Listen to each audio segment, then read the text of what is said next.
Hello and welcome back to Cisco Knowledge Base. This is Zach from Content Security Team.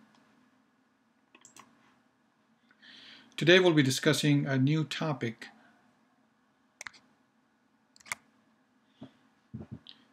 With the 8.50 release, we have introduced a new functionality, and this one is called Steps to Configure Machine ID Based Authentication. So up until this point, historically, Web Security Appliance can authenticate based on IP address, user agent, or exempt for that matter. This new functionality will allow administrator to use the machine ID based authentication or exempt auth. So as for the user guide and detailed specification for config and which release will be available, it will be posted once it's publicly available on either the early release or with the general availability. The configuring for machine ID base will be, the functionality was introduced in version 8.50, 390 build or higher.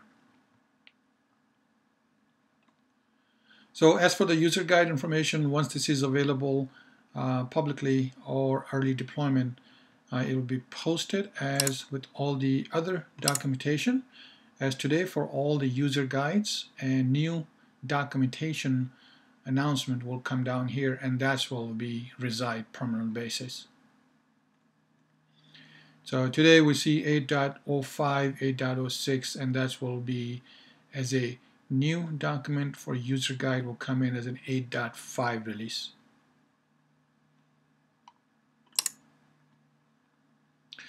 So let's dive into exactly what this functionality is and what it can allow administrator to work through it. So clients and user usually identify themselves historically with an IP addresses, or you can do by subnet or by user agent. Now we can identify as a machine ID and tie in with the group. So this supported functionality requires the Active Directory realm at this point. So what is the machine ID? Essentially, machine ID, if you look at the computer account and properties, it will give you under system information the NetBIOS name, also known as. So machine ID is also known as a NetBIOS name. On the Mac client, we can look at under Application, Utility folder, and System Profile. So on Windows, this is one of the Windows server. We can take a look at that on the computer. Properties. In this case, this is the computer name right here, and that's my machine ID. Apart from all full domain name will have a prefix as a machine ID dot domain name, but machine ID alone is WIN dash Victor Victor JIP ID 03JOA.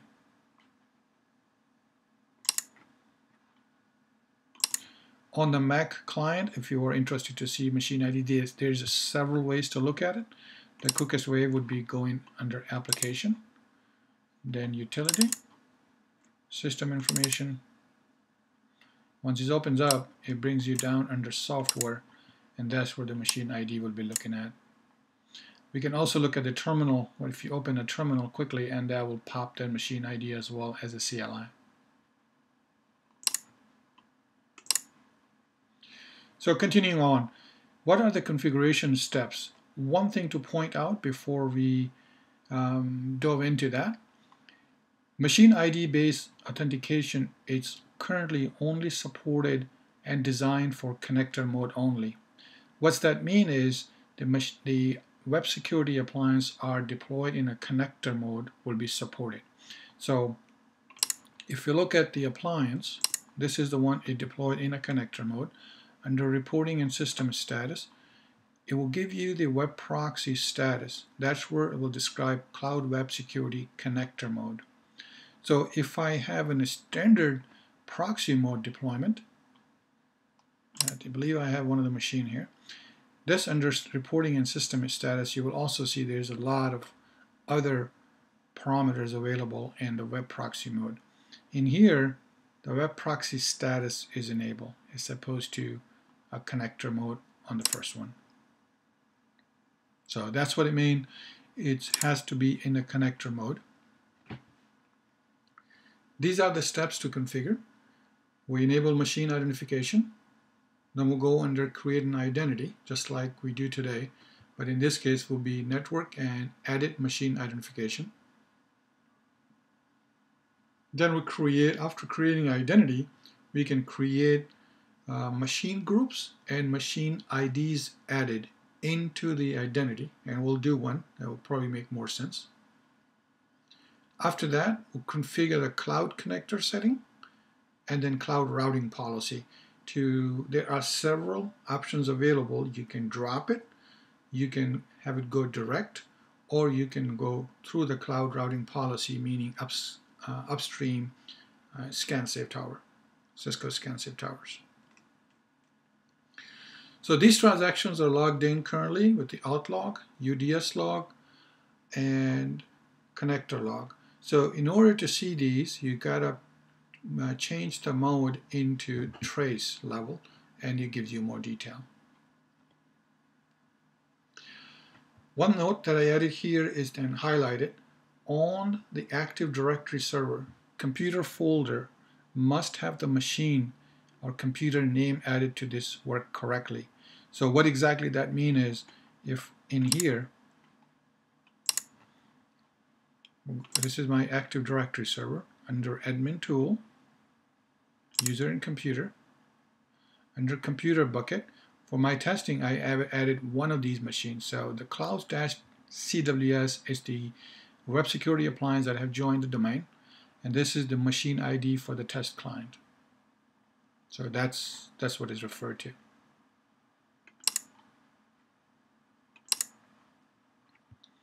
So in order for machine to be identified, the machine ID must be added on the computer folder into the Active Directory, and also configure on the identity. And again, once we run through these steps, will make much more sense.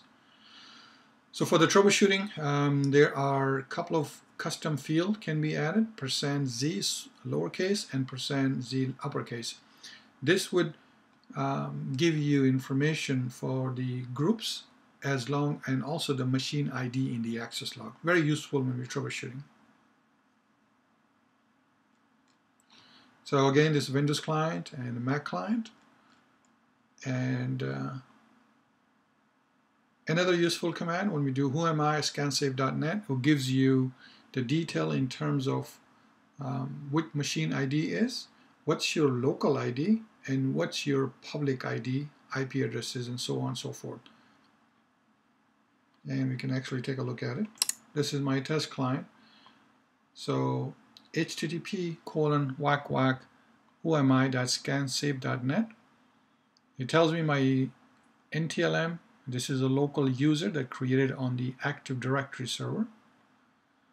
That's my web security appliance release that's running on. This is my external IP, and this is my internal IP. And that's, again, machine ID name. If the groups are added, it will display here as well. And then NTLM and then user ID.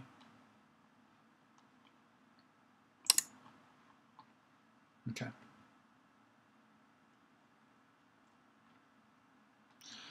So the command from a local Linux machines that are in the local network, NB lookup command, all it does is program to resolve the NetBIOS name into IP address. So NetBIOS name, it maps the NetBIOS name into the IP address. So in this case, my NetBIOS name is this machine name right here, and it maps with this IP address. And this is for the second instant. So possible cause use cases that administrator can be use these functionality effectively. The administrator wants some machines to be identified with a unique name and some machine with authenticated users.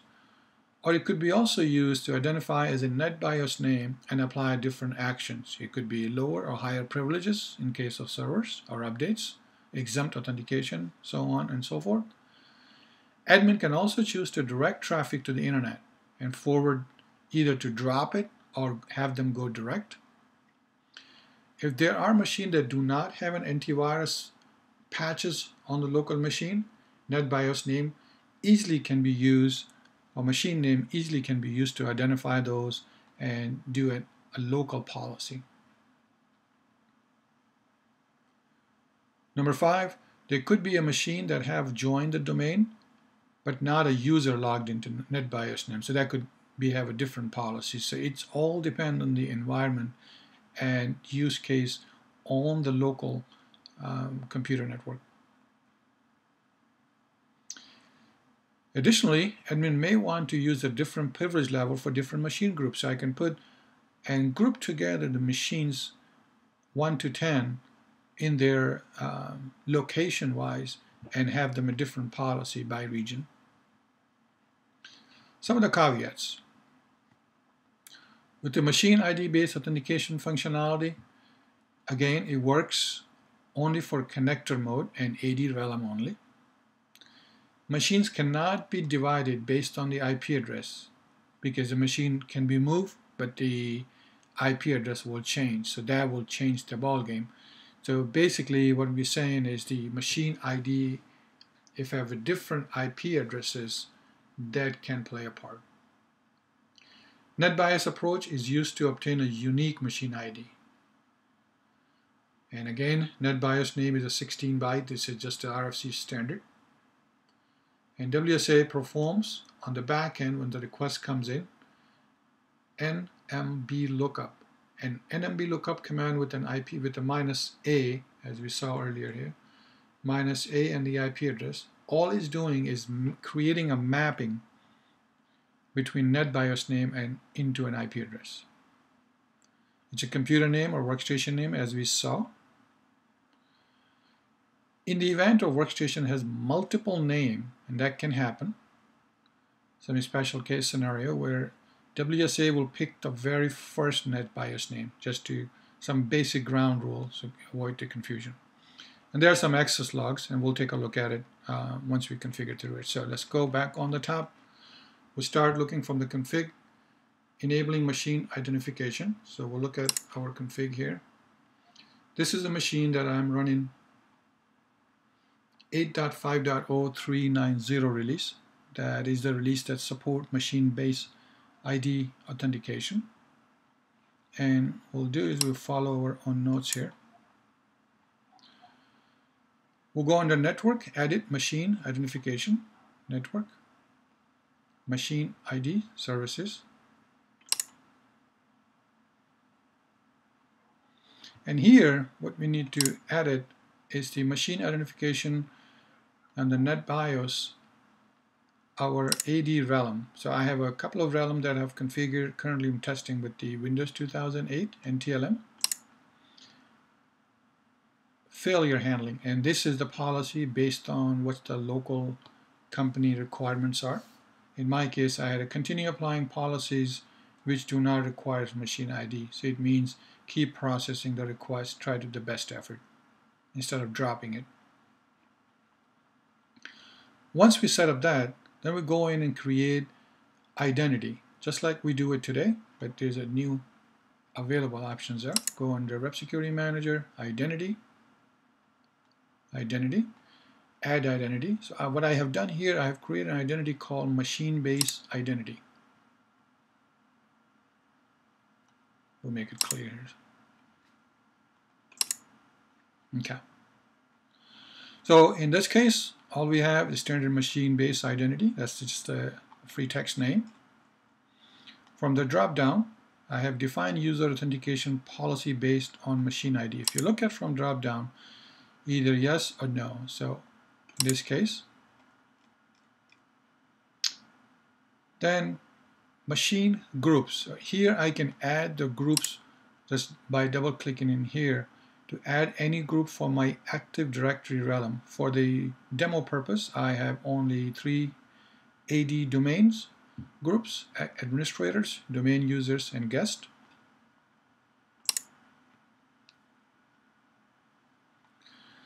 Machine ID, and that's where you enter the machine IDs that you are either testing with or you want to create a certain policy. There are great examples on the bottom how you set up these. You separate it by comma. You can, but you don't need to require a domain ID, but enough machine ID is good enough. And as we looked at the machine ID in the Windows machine, the simpler way to see it on Windows client, just ipconfig all, and NetBIOS name is also known as a host name, and this is my machine ID.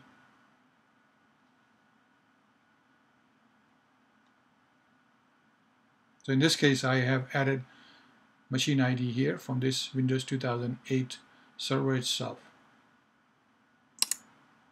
Okay, and one more additional. Okay, once this is done, this is also can be done either disabling authentication or enabling authentication. In my case, I have authentication enabled, and I'm using Windows 2008 R2 NTLM. And for selecting the scheme, I have NTLM MSSP or basic as a fall off. So let's look at our notes. So once we create this identity, then we need to go in the Cloud Connector setting and configure the cloud policy groups. So under Network, Cloud Connector.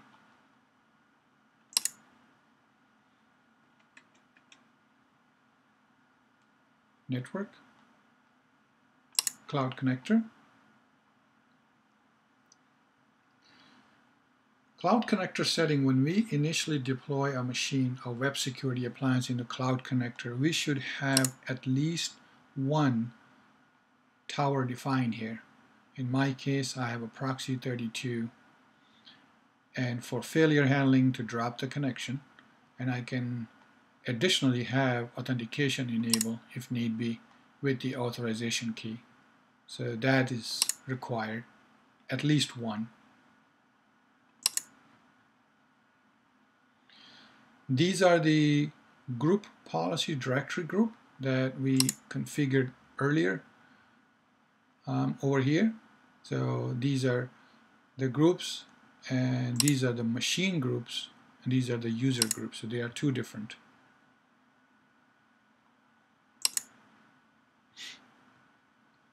Okay, let's look at our notes.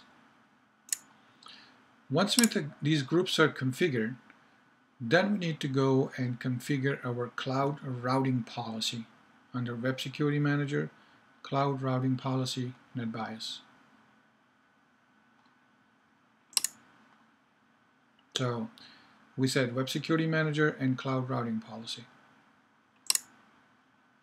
Web Security Manager, Cloud Routing Policy. And this is exactly the same way when we do access policy in a proxy mode. But in this case, we are using, if we also notice, there are no access policy or decryption policy option in the Cloud Connector mode. In here, I've created a machine-based policy just to keep things simple. And after the name given, I have tied that policy, machine-based policy, with the identity that created earlier for machine-based. Then I can either select the groups of users or all of them in this case. Once you configure that,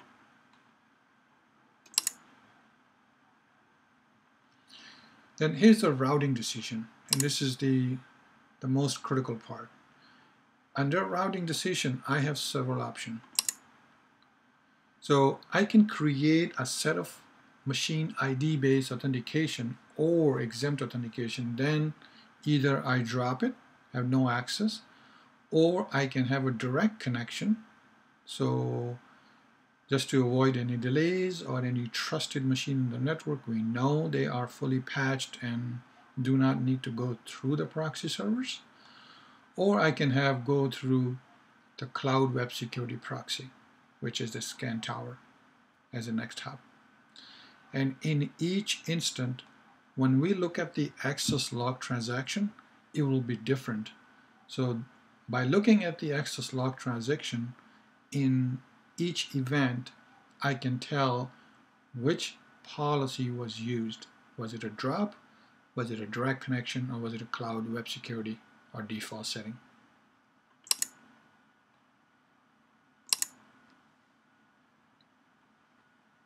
Okay, so that's all the config part that it requires. So this is all the config is done. These are all we said was the auth log, UDS log, and connector log will show the transaction. And this must need to happen in the computer folder. Custom log field, and we have done that, %z, small case and uppercase. So let's look at the system administration log subscription. In this case we said was the access log. Here's the access log. Custom field option, I have a %z, spice, %Z. So this way it covers both. One for the group and one for the ID.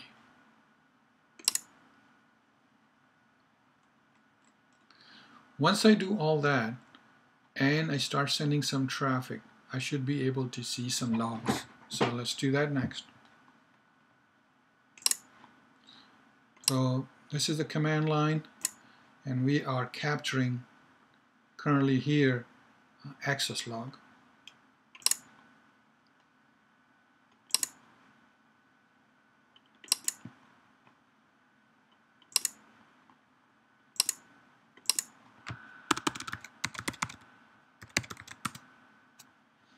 So we'll go to www.cisco.com to refresh that page, and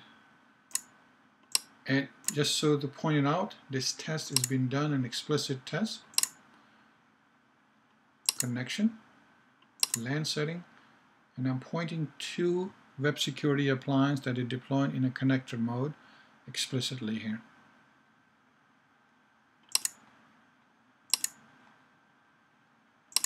So these are my access log, and just to make it simple, probably we'll break it down here and Control C.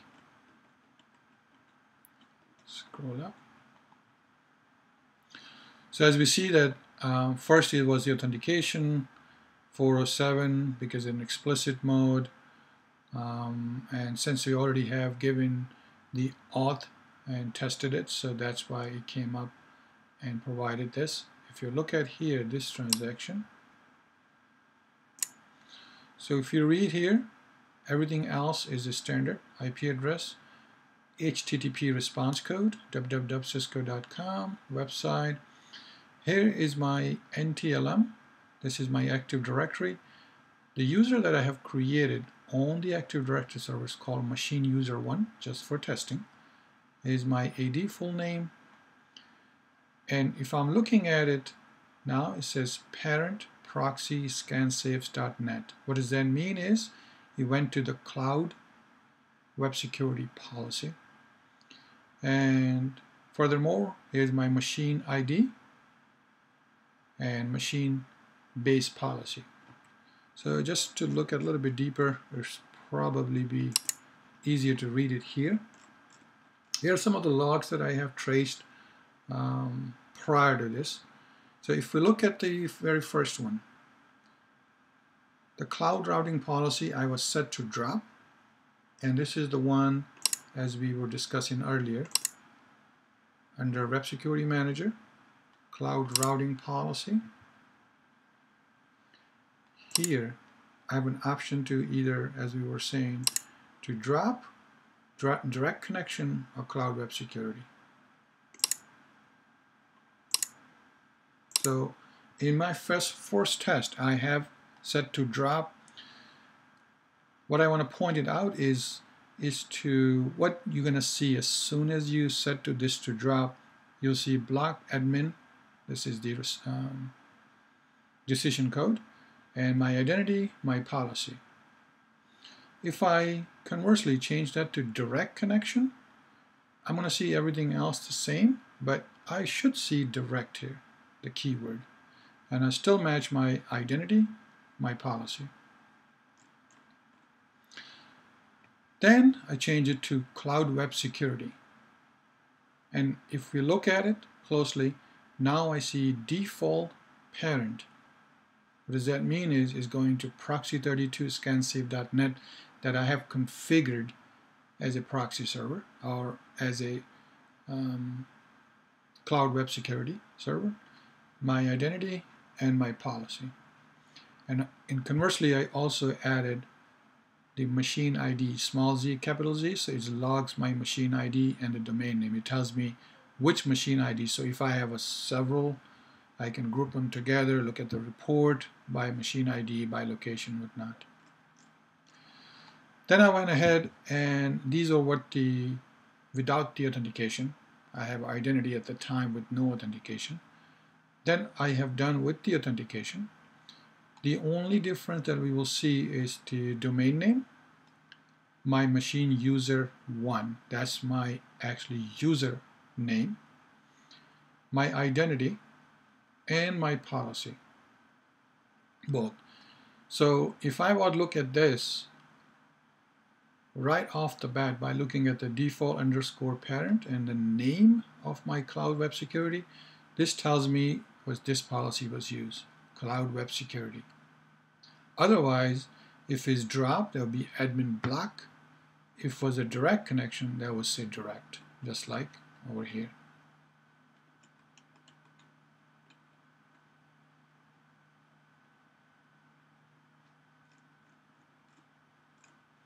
So I've captured several logs while I was testing, but bottom line is the same. This is the Mac client when it was testing.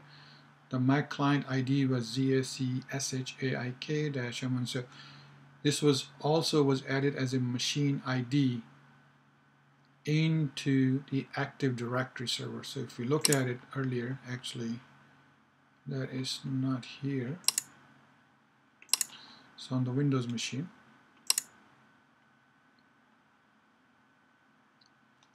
users, under computer bucket, this is the Mac client actually was added under a computer object folder. And that's where we see when I was testing from Mac, pointing explicitly and authenticating, it come in as, and I was using administrator account in that case. So, and from the local administrator, default, parent, and all sort of different tests. But just to point it out, make sure when you're looking at it, it's going to be a default parent, like here, or direct, or drop admin. Auth log, connector log, and UDS log. So this has to be in the trace mode. And one piece of cautious warning that is a critical, make sure once we're done with testing, changing from trace level, make sure we put it back to the info level. It puts a lot of log. So just to show you a gist of it, you go on the log config, add it. So we'll test with the auth log, which is number 5. And as you see, this time is set to informational only. In order to get the detailed information, why is it failing, what is logging, it's got to be in the trace level, which is number 5. And most important part, to commit to it. Now we grab, in this case, auth log number 5. We'll just tail it. We'll go back to our test client.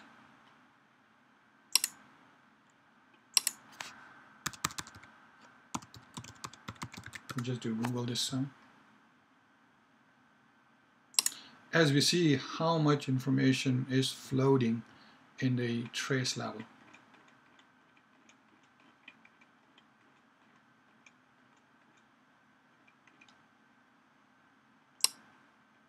A lot of information.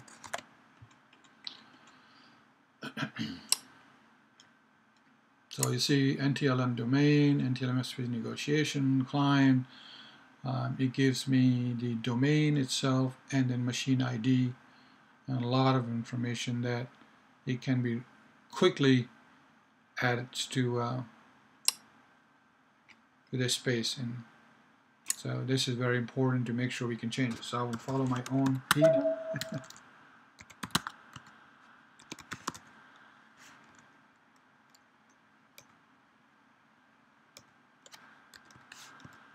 We'll put it back and we'll commit. So same way what we did with the auth log, this also can be done with the connector log and the UDS log. So ntlm.domain.com, machine ID, we'll see this found in the table.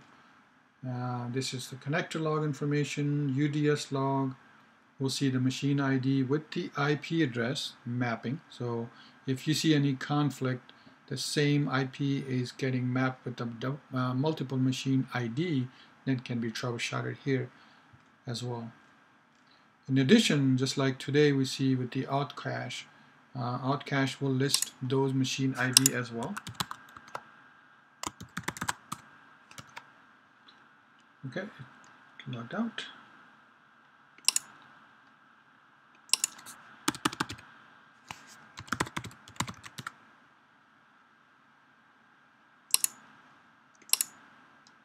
Give it a moment to populate.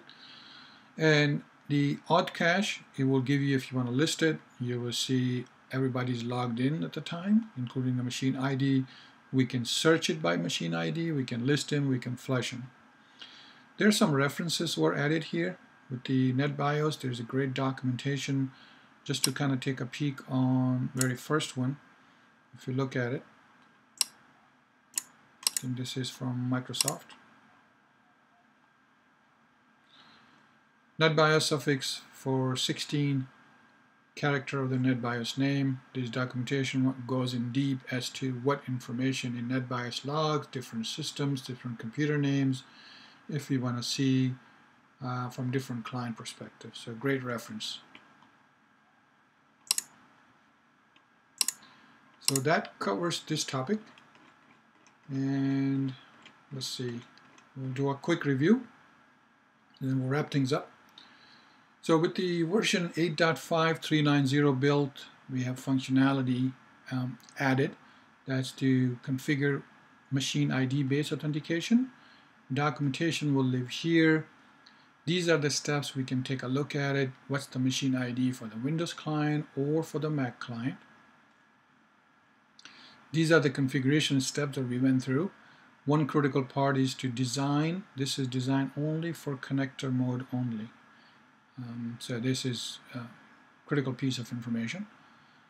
Configuring is pretty straightforward. Transactions are logged into auth log, UDS log, and connector logs. This has to be done to look at it in the trace level. And all the machine ID must be added under computer object folder on the Active Directory server. For troubleshooting, we can add %z and %Z. So look at the groups. We'll look at the machine ID in the access logs when we're troubleshooting. One thing I think we did not check that from any of the Linux client on the local network on a shell, we can run this command. It will give you the status of it. So let's run this.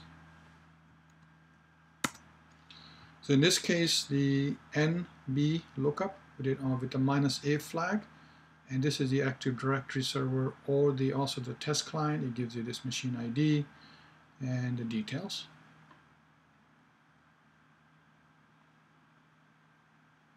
So if we have tens of thousands in a network, or one of them is not working, if we are for some reason is not able to resolve NetBIOS name to an IP, that could be this problem number one, to make sure why. Is there a reachability issue? Is there a IP connectivity issue?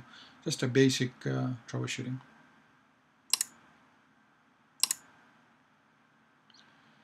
These are some of the possible use cases. Bottom line is we can identify machine by machine ID and take a special action on it, on a group of it or individual basis. There are some caveats where must be taken in consideration when you're designing these. So in the event the workstation have multiple name, you will take the first NetBIOS name. It's a 16 bytes name. All it's doing it's resolving the NetBIOS name into an IP address and creating a mapping that way. These are some of the logs we looked at it. If my policy is set to drop, I will see these messages in the access log. If it's set to direct connection, I should see direct, going direct with an IP address. If I have access log set to Cloud Web Security, my policy is set to Cloud Web Security, then I should see default parent. So my next hop would be the default parent.